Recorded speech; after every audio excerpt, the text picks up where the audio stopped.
Magandang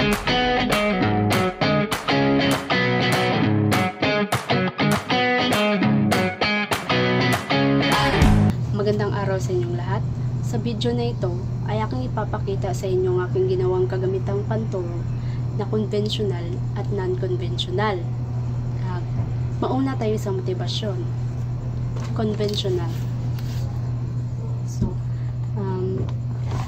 nakikita ninyo ang aking motibasyon at ito ay mga elemento ng maikling tula na kung saan uhulaan ng mga mag-aaral ang bawat larawan.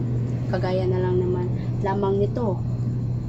Nakikita natin ang mga gumaganap sa kwento at ito ay mga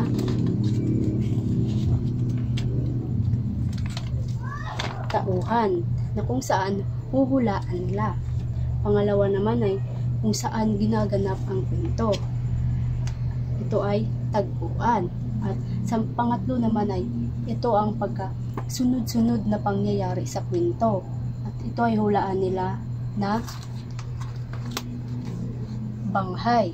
At dito naman ay ang parte ng maikling kwento na kung saan hulaan nilang pagkakasunod na pangyayari sa kwento. Naglagay ako ng mga larawang halimbawa kagaya na lamang nito. So nakikita natin sa simula, kasukdulan at katapusan. At sa non-conventional naman ay magsisend ako ng link sa Messenger na kung saan mamimili ako ng 6 na mag-aral at papipiliin ko sila ng mga numero. At kapag sa bawat numero na kanilang napili ay kanilang hulaan ang mga larawan.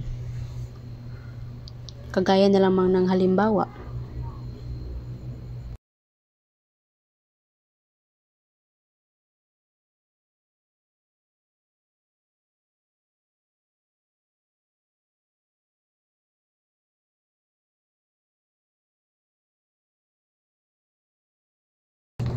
Sa paglalahat naman ay ang bawat mag-aaral ay papipiliin ng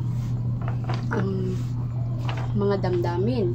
At sa nakikita natin, ang bawat damdamin ay may mga tanong na kung saan ito ay patungkol sa maikling kwento.